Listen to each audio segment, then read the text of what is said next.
Malaysian pineapples a hit in New Zealand, but export bottlenecks loom. 19th of July, 2025. Malaysian pineapples, particularly the coveted MD2 variety, are gaining rapid traction in international markets, with New Zealand emerging as a significant growth node for exports.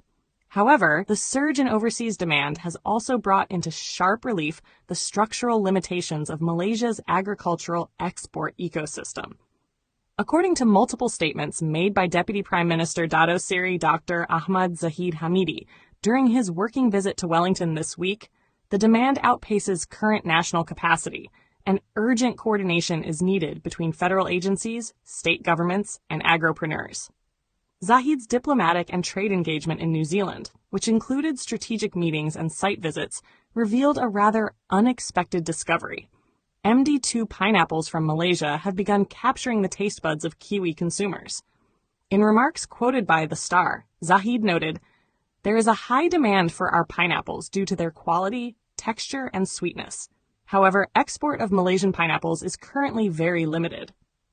This comment was echoed in a separate interview with Bernama, where he admitted, "The demand is high, but our export capabilities are still constrained. We have the quality, the flavor and texture are excellent." The MD2 cultivar, marketed under brand names such as Golden Ripe, Super Sweet, Rompeen, and Gold, is especially prized for its intense sweetness, low acidity, and distinct aroma. The MD2 pineapple's appeal has long been established in regional Asian markets such as Japan and South Korea. What is new and strategically significant is its warm reception in Oceania, a traditionally difficult market to crack due to strict import standards and fierce competition from Central and South American exporters.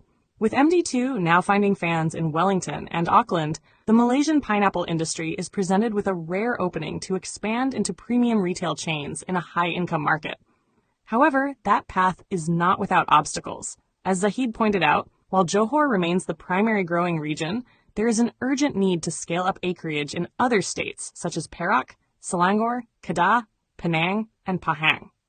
The Deputy Prime Minister made it clear that he intends to raise this matter with Agriculture and Food Security Minister Mohammed Sabu, proposing expanded incentives for pineapple cultivation, particularly in states like Selangor, Pahang, Johor, and Malacca. The goal is not merely volume expansion, but also supply consistency and export-grade quality assurance. The MD2 pineapple is a product of long-term agricultural R&D and is central to Malaysia's Economic Transformation Program, ETP. Originally developed in the 1970s by the Pineapple Research Institute in Hawaii, MD2 was introduced to Malaysia in the late 1990s. Its commercial cultivation has grown steadily, but a full pivot to export-scale operations requires substantial investment in cold chain logistics, post-harvest handling infrastructure, and phytosanitary compliance systems to meet New Zealand's biosecurity standards.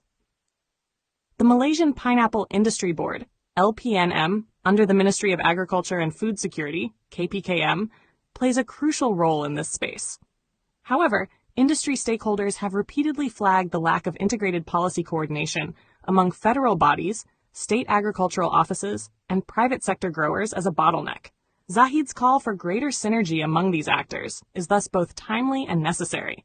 Coordination between the ministry, state governments, and agro-entrepreneurs is vital if we're to seize this window of opportunity, Zahid told Fresh Plaza, a Netherlands-based agricultural trade news portal. He also stressed that MD2 pineapple exports could become one of the country's key soft power levers in food diplomacy, if only the supply chain were optimized. These remarks underscore a broader trend in Malaysian foreign policy: economic diplomacy via niche agricultural products. From a geo-agricultural standpoint, Malaysia is uniquely positioned. Its equatorial climate allows for year-round cultivation, giving it a potential competitive edge over seasonal producers. But without upgraded packing houses, improved pest management protocols, and capital infusion for sustainable cultivation practices, that edge risks being squandered.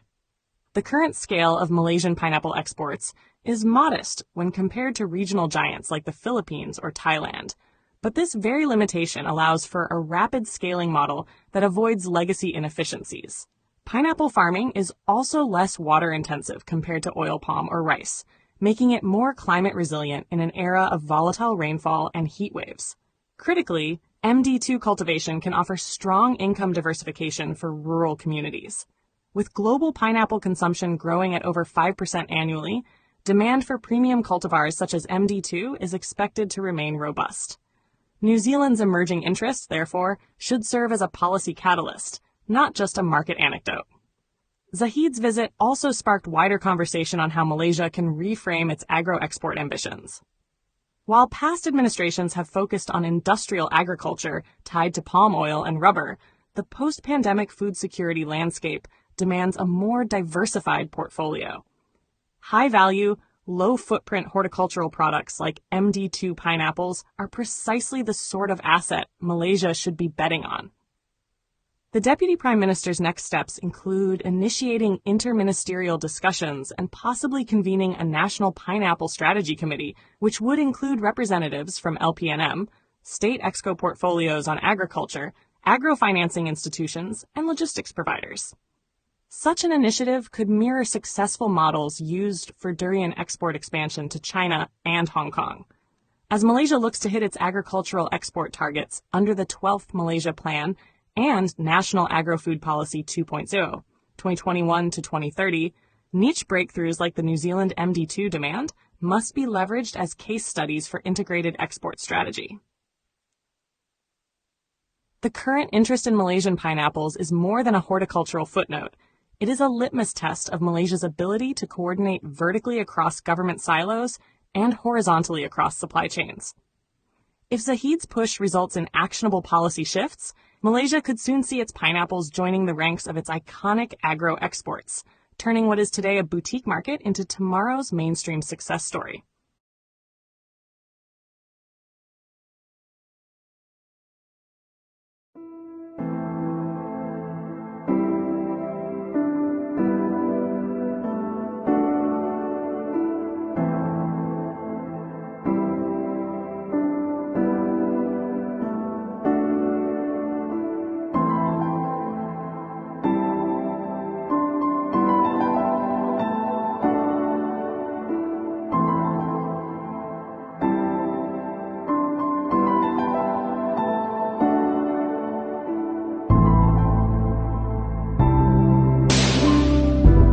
Share your thoughts in the comments below.